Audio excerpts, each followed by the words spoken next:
भगवान भोले बाबा ने बताया मनुष्य अपनी किस्मत को कैसे बदल सकता है। मित्रों, हर व्यक्ति अपने जीवन में अपनी किस्मत को बदलना चाहता है और वह अपनी किस्मत बदलने के लिए बहुत ही कड़ी मेहनत तथा परिश्रम करता है, परंतु फिर भी उसकी किस्मत नहीं बदलती। दोस्तों, आप लोग आज इस वीडियो में जानेंगे कि क्या सच में मनुष्य अपनी किस्मत को बदल सकता है। यदि बदल सकता है तो उन्हें किन बातों को ध्यान रखना चाहिए और कैसा परिश्रम करना चाहिए। प्रिय श्रोताओं, भगवान भोले बाबा ने स्वयं माता पार्वती को बताया कि इंसान अपनी किस्मत को कैसे बदल सकता है। यदि कोई काम करने पर उसको उचित फल प्राप्त नहीं होता है और मेहनत करने के बावजूद भी मेहनत का फल नहीं मिलता है और कोई भी काम शुरू करते ही वह काम बिगड़ जाता है, तो यह कहा आपके लिए है। इस कहानी को बड़े ध्यान से और मन लगाकर पूरा सुनना। यह कहानी आपके जीवन को बदल देगी। प्रिय श्रोताओं, एक बार की बात है, भगवान भोले बाबा और माता पार्वती जी दोनों एक ही साथ में कैलाश पर्वत पर अपने नंदी के साथ बैठे हुए थे। तभी माता पार्वती ने भगवान भोले बाबा से कहा कि हे प्रभु, मेरे मन में एक प्रश्न चल रहा है, कृपा करके आप मेरे उस प्रश्न का उत्तर देकर मेरे मन की जिज्ञासा को शांत कीजिए। भगवान भोले बाबा ने कहा कि हे पार्वती, बताइए आपके मन में कौन सा प्रश्न चल रहा है। तभी माता पार्वती जी ने कहा कि हे प्रभु, मेरे मन में यह प्रश्न चल रहा है कि मनुष्य अपनी किस्मत को कैसे बदल सकता है। यदि उसके जीवन में कोई दुख है तो उसे कैसे दूर कर सकता है। यदि उसकी किस्मत उसका साथ नहीं देती है तो वह कौन सा काम करे कि उसकी किस्मत उसका साथ देने लगे। श्रोताओं, फिर भगवान भोलेनाथ जी ने माता पार्वती जी से कहा कि हे पार्वती, आज आपने बहुत ही उत्तम और महत्वपूर्ण प्रश्न पूछा है, क्योंकि इसके उत्तर से समस्त मनुष्य जाति का कल्याण हो जाएगा। फिर आगे भगवान भोले बाबा कहते हैं, हे पार्वती, मैं तुम्हें इस प्रश्न का उत्तर एक कथा के माध्यम से बताता हूँ और आप इस कथा को बड़े ध्यान से सुनना और इसी कथा और कहानी में आपके सभी प्रश्नों के उत्तर आपको मिल जाएंगे। फिर आगे भगवान भोले बाबा कहते हैं, हे देवी, जो भी मनुष्य इस कथा को ध्यानपूर्वक सुनता है वह समझ जाता है कि मनुष्य अपनी किस्मत को कैसे बदल सकता है। फिर माता पार्वती जी ने कहा कि हे प्रभु, आप मुझे कथा सुनाइए, मैं इस कथा को बड़े ध्यान से सुनूंगी। नमस्कार दोस्तों, आप सभी लोगों से निवेदन है कि इस कथा को सुनने से पहले कमेंट बॉक्स में हर हर महादेव लिखकर वीडियो को लाइक करके चैनल को सब्सक्राइब जरूर कर लें। श्रोताओं, फिर भगवान भोले बाबा कथा को आरंभ करते हैं और कहते हैं, हे पार्वती, एक बार की बात है, भगवान विष्णु जी और माता लक्ष्मी जी संत का भेष बनाकर मृत्युलोक का भ्रमण कर रहे थे। तभी उन्होंने देखा कि रास्ते में एक व्यक्ति अपनी पत्नी के साथ बैठा हुआ रो रहा है। फिर वह उसके पास पहुंचे और बोले कि तुम कौन हो, इस सुनसान घने जंगल में बैठे हुए हो, तुम क्यों रो रहे हो। फिर इस प्रकार से भगवान विष्णु जी की बात को सुन करके उस व्यक्ति की सिसकियाँ कुछ कम हो गई और वह अपने आंसुओं को पोंछता हुआ कहने लगा कि हे महाराज, मैं पास के गांव में रहने वाला एक बदनसीब व्यापारी हूँ। मैं जो भी काम करता हूँ वो काम बिगड़ जाता है और इसी चक्कर में आकर के मैंने अपनी पत्नी के सारे गहने और जेवर बेच दिए हैं। मैंने अपने परिवार को भी खो दिया है और अब मेरा गिरवी पड़ा है, घर भी गिरवी पड़ा है। मुझे लगता है कि मैं अब किसी काम का नहीं रहा, मेरी किस्मत ही खराब है। भगवान भोले बाबा कहते हैं कि हे पार्वती, इस प्रकार जब उस व्यक्ति की बात को भगवान विष्णु जी तथा माता लक्ष्मी जी ने सुना तो कहने लगी कि तुमसे किसने कहा कि तुम्हारी किस्मत खराब है। जरा मैं भी तो जान लूं कि तुम्हारी किस्मत में क्या खराबी है। फिर वह व्यक्ति कहने लगा कि हे महाराज, पहले मैं खेती करता था, मैं उसमें बहुत तरह तरह की साग सब्जियां बहुत ही मेहनत करके उगाता था और उसे जब मैं बाजार में बेचने जाता था तो बहुत ही सस्ते दामों में बिका करती थी, जिसकी वजह से मुझे बहुत घाटों का सामना करना पड़ता था और मुझे किसानी करने में हर साल घाटा होता था। कभी सूखा पड़ जाता था तो कभी अधिक बारिश हो जाती थी और अधिक बरसात होने के कारण सारी सफल चौपट हो जाती थी। इससे परेशान होकर मैंने व्यापार करने का निश्चय कर लिया।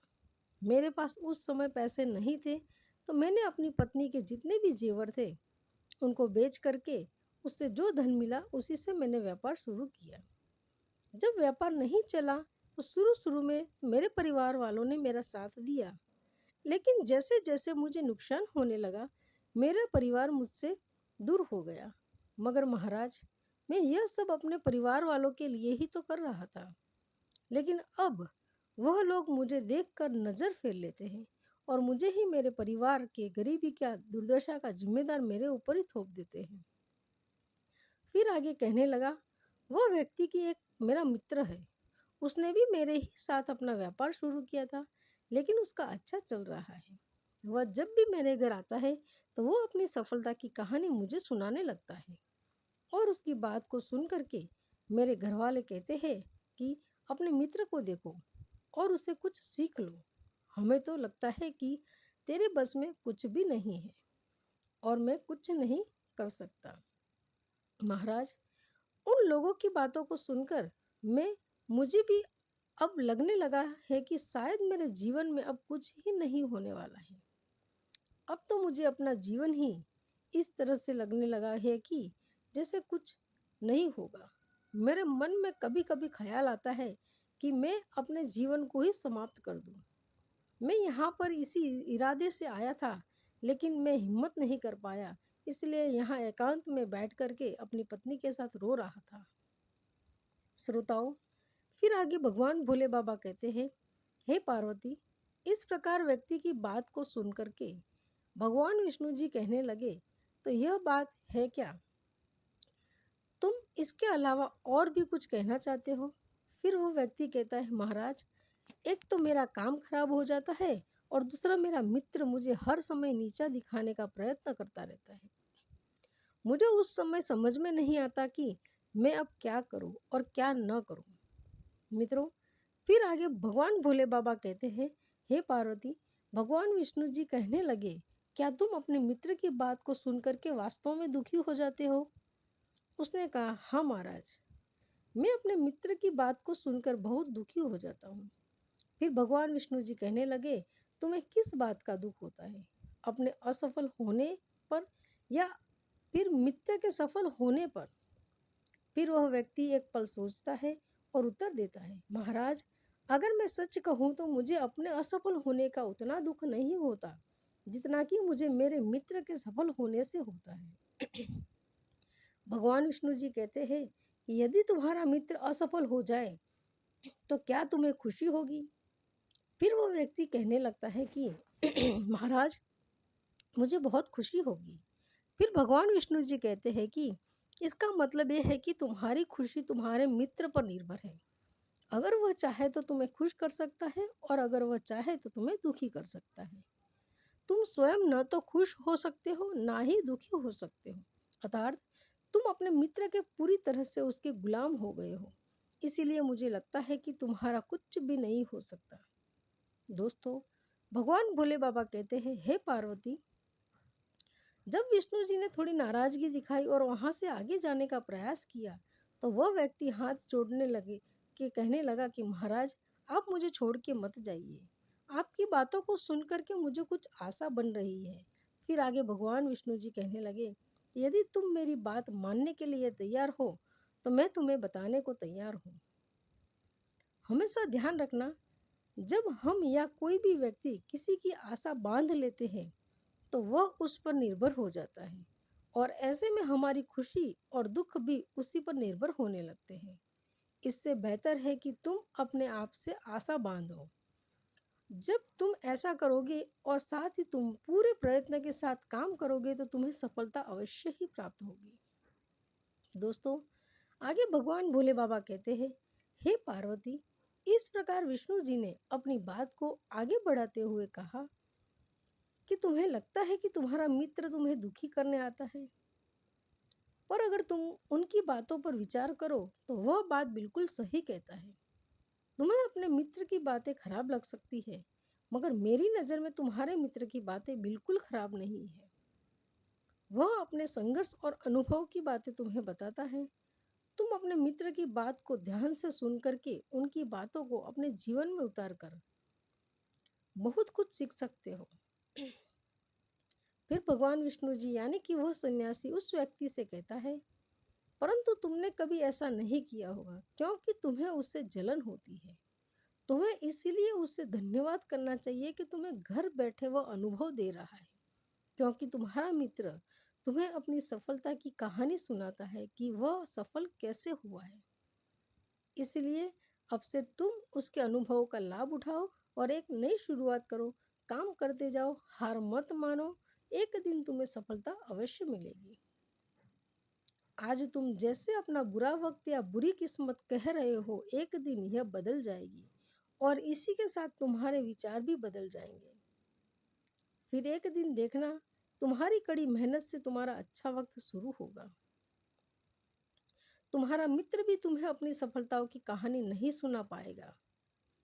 तब वह तुम्हें अपनी असफलताओं की बातें बताएगा, ताकि तुम उसकी बातें सुन करके भ्रमित हो जाओ और तुम्हारा आत्मविश्वास डगमगा जाए और तुम गलत निर्णय ले सको।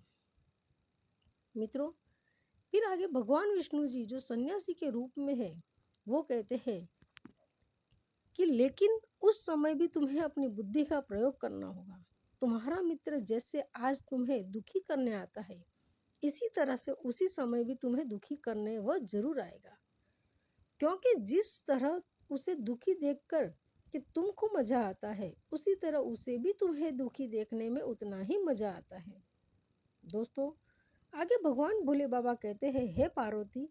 इस प्रकार भगवान विष्णु जी की बात को सुन करके वह व्यक्ति कहने लगा कि हे महाराज, आपने बिल्कुल सही कहा है, लेकिन मेरा सबसे बड़ा दुख यह है कि मेरे परिवार के लोग भी इसमें शामिल हैं। वास्तव में मैं तो अपने परिवार के लिए अच्छा करना चाहता हूँ, लेकिन वह लोग मेरी बात को समझने के लिए तैयार ही नहीं होते हैं। वह तो मुझे गलत कहते हैं और अब तो बात इतनी बढ़ गई है कि मेरे परिवार वाले ही मेरा साथ छोड़ दिए हैं। मेरे जितने भाई हैं सब अपनी बीवी बच्चों को लेकर के मुझसे अलग हो गए हैं और सभी लोग अपना अपना खाना पीना भी अलग अलग बनाया करते हैं और इस प्रकार से मेरा पूरा परिवार टूटकर बिखर गया है। अब कोई भी किसी की बातों को नहीं मानता है। दोस्तों, आगे भगवान भोले बाबा कहते हैं, हे पार्वती। फिर आगे विष्णु जी कहने लगे, अब मैं तुम्हारी सारी बात समझ गया। तुम शांत होना चाहते हो। इस दुनिया में सभी लोग शांत होना चाहते हैं। हम और हर व्यक्ति चाहते हैं कि हम जब भी कुछ करें तो लोग हमारी प्रशंसा करें।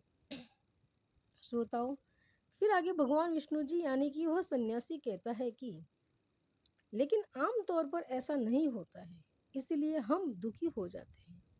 हमें लगता है कि हमारे मित्र, परिवार वाले सब मतलबी हैं। लेकिन तुम अगर किसी को अपना परिवार मानते हो और उसके लिए कुछ काम भी करना चाहते हो, तो तुम्हें ऐसा क्यों लगता है कि तुम दूसरों के लिए कुछ कर रहे हो? वास्तव में तुम अपनी खुशी के लिए सब कुछ कर रहे हो। इसीलिए परिवार के लिए कुछ करना वास्तव में अपने लिए ही करना होता है। लेकिन अगर ऐसा करते समय तुम्हें लगता है कि तुम दूसरों के लिए कर रहे हो, तो तुम दुखी निश्चित रहोगे। और अगर तुम्हें लगता है कि तुम अपने लिए कर रहे हो, तो तुम खुश रहोगे, क्योंकि जब तुम अपने लिए कुछ अच्छा करते हो या करना चाहते हो, तब तुम्हें संतुलन की कोई ज़रूरत नहीं होती है। दोस्तों, आगे भगवान भोले बाबा कहते हैं, हे पार्वती। फिर तो विष्णु जी की बात को सुन करके उस व्यक्ति के चेहरे के भाव बदल गए और वह कहने लगा कि हे महाराज, आप बिल्कुल सही कह रहे हैं। मैं समझ गया कि अब तक मैं मेरी खराब किस्मत इसीलिए थी क्योंकि वह दूसरों के हाथों में थी। अब मैं अपनी किस्मत को अपने हाथों में रखूंगा और मैं कड़ी मेहनत और लगन के साथ फिर से काम शुरू करूंगा। और जब तक सफलता को प्राप्त नहीं कर लेता, तब तक मैं किसी भी मायने में चैन से नहीं बैठूंगा। दोस्तों, आगे भगवान भोले बाबा कहते हैं, हे पार्वती। इस प्रकार विष्णु जी उस व्यक्ति की बात को सुन करके मुस्कुराए और विष्णु जी ने एक डिबिया निकाल करके उस व्यक्ति को दिया और कहा कि इस डिब्बी को तुम हमेशा अपने पास रखना। इसमें एक ऐसा राज छुपा हुआ है। जब तुम बड़े से बड़े मुसीबत तथा दुखों में पड़े रहोगे तो फिर भी तुम्हें इस डिब्बी में जो राज छुपा है वह तुम्हें दुखों से बाहर निकाल देगी। फिर आगे भगवान विष्णु जी यानी कि वह सन्यासी कहता है, लेकिन तुम मेरी एक बात का विशेष ध्यान रखना। इस डिब्बी को तभी खोलना जब तुम्हारे जीवन में जीने का कोई रास्ता तुम्हें दिखाई न दे। तुम्हें लगने लगे कि अब इस दुनिया में जीना बिल्कुल बेकार है। और यदि डिब्बी तुमने समय से पहले खोल दी तो वह सारे राज खत्म हो जाएंगे जो इसमें लिखे हुए हैं। दोस्तों, आगे भगवान भोले बाबा कहते हैं, हे पार्वती, फिर उस व्यक्ति ने विष्णु जी को वचन दिया कि जब उससे दुनिया में कुछ भी दिखाई नहीं देगा तभी उसी डब्बी को खोलेगा।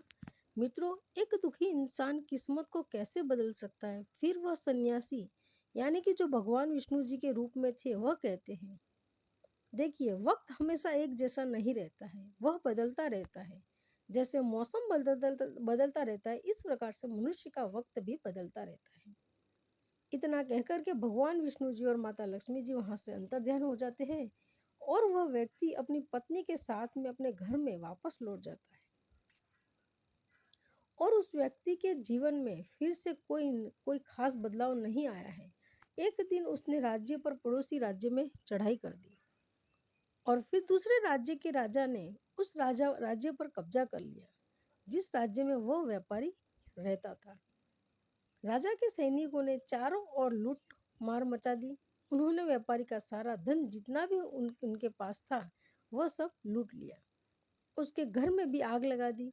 जान बचाने के लिए फिर उस व्यापारी को अपने परिवार के साथ वहां से भागना पड़ा।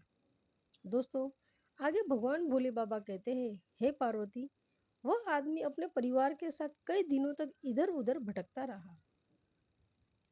वह दाने दाने को मोहताज हो गया। उसका बच्चा भी बीमार हो गया।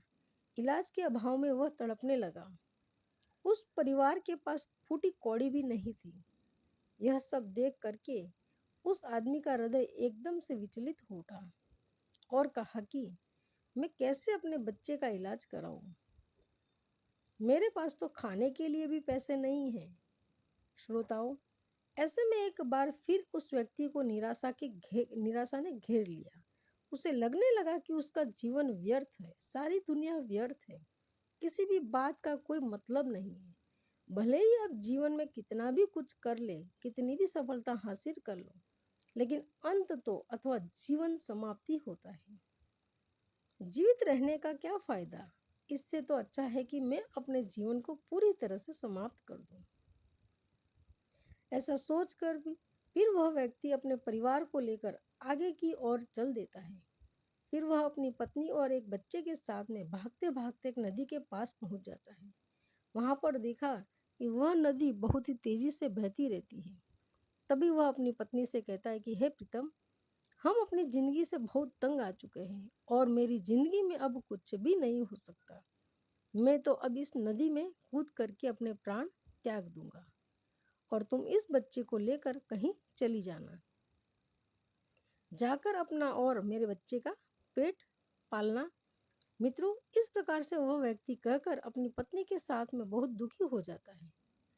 तभी उसकी पत्नी कहती है, हे पतिदेव, हमारा जब विवाह आपके साथ हुआ था तब हमने साथ में जीने और मरने की कसमें खाई थी और आज हमारे ऊपर मुसीबत आ पड़ी है तो आप कह रहे हो कि हम अपनी जान दे दें और तुम बच्चे को लेकर चली जाओ।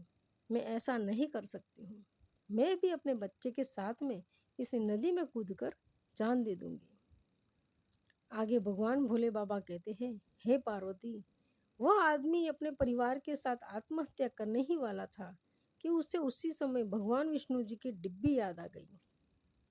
क्योंकि भगवान विष्णु जी ने कहा था कि जब तुम्हें दुनिया में कहीं कुछ भी दिखाई ना दे उस समय इस डिब्बी को खोल करके इस डिब्बी में जो पर्चा है उस पर्चे को खोल करके पढ़ना, तुम्हारा सारा दुख उसी समय दूर हो जाएगा। फिर इस प्रकार से उस डिब्बी की यदि याद आते ही उस आदमी ने वह डिब्बी निकाली और उससे बड़ी उत्सुकता के साथ खोली, तो उसने देखा उस डिब्बी में एक पर्ची है। पर्चे में कुछ लिखा हुआ था। उसे पढ़ करके उस व्यक्ति की आंखों के आगे से निराशा का सारा जाल हट चुका था। श्रोताओं, फिर माता पार्वती जी ने पूछा भगवान भोले बाबा से कि प्रभु, उस पर्ची में क्या लिखा हुआ था? भगवान बोले भोले बाबा कहने लगे कि एक दुखी इंसान किस्मत को कैसे बदल सकता है, उसमें लिखा था कि यह समय भी बीत जाएगा। माता पार्वती जी कहने लगी कि प्रभु, मैं कुछ समझी नहीं। तो भगवान भोले बाबा कहने लगे कि हे पार्वती, मैं तुम्हें विस्तार से समझाता हूँ। कभी भी इंसान के दिल एक जैसा नहीं रहता है। जब खराब दिन थे तो उस आदमी के अच्छे दिन भी आए, और जब वह अच्छे दिन भी व्यतीत हो गए तो आज फिर से खराब दिन आ गए। तो हमेशा ही खराब दिन भी नहीं रहेंगे। आदमी को हिम्मत से काम लेना चाहिए और बराबर अपनी मेहनत के साथ अपने कार्य को करते रहना चाहिए। उसे एक न एक दिन सफलता निश्चित रूप से मिलती है। दोस्तों, फिर वह आदमी अपनी बीवी और बच्चों को लेकर उस नदी के पास से अपने घर को चला जाता है। फिर से वह अपने खेतों में किसानी करने लगता है। इस बार वह अपने खेतों में साग सब्जी नहीं लगाता। इस बार वह अपने खेतों में बहुत सारे फलों के पौधे लगा देता है। फिर वह अपने खेतों में बहुत कड़ी मेहनत करता है, और वह आदमी अपनी बीवी के साथ में खेतों से फल को तोड़ करके एक ठेला लगा करके बेचने लगता है। फिर उसके ठेले पर फल खरीदने बहुत सारे आदमी आने लगे। धीरे धीरे उसका फल का व्यापार बहुत ही तेजी से बढ़ गया और फिर से एक बहुत ही अमीर आदमी बन गया। जब उसके पास बहुत सारा पैसा हो गया तो वह एक आलीशान बंगला बनवाकर रहने लगा, और इस प्रकार से उसके सारे दुख दूर हो गए। श्रोताओं, फिर अंत में भगवान भोले बाबा कहते हैं, हे पार्वती, आदमी ईमानदारी और विश्वास और लगन से जब कोई कार्य मेहनत से करता है तो मेहनत का फल उसे अवश्य ही मिलता है। इस प्रकार से उस पर्चे पर लिखी हुई बात को जब उस आदमी ने ध्यान से पढ़ा और वह समझ गया कि मेरे बुरे दिन एक बार फिर से अच्छे हुए हैं और आज फिर से बुरे दिन आ गए हैं, तो मेरे बुरे दिन यह भी फिर से टल जाएंगे। समय एक जैसा नहीं रहता है, और एक दिन फिर वह व्यापारी अपनी मेहनत, लगन और ईमानदारी के बल पर उस शहर का सबसे बड़ा फलों का व्यापारी बन गया, और अपनी पत्नी बच्चे के साथ में वह खुशी खुशी से रहने लगा। दोस्तों, अगर आप लोगों को यह कथा पसंद आई हो, वीडियो को लाइक जरूर करें और कमेंट में हर हर महादेव जरूर लिखें। चैनल को सब्सक्राइब करें। धन्यवाद दोस्तों।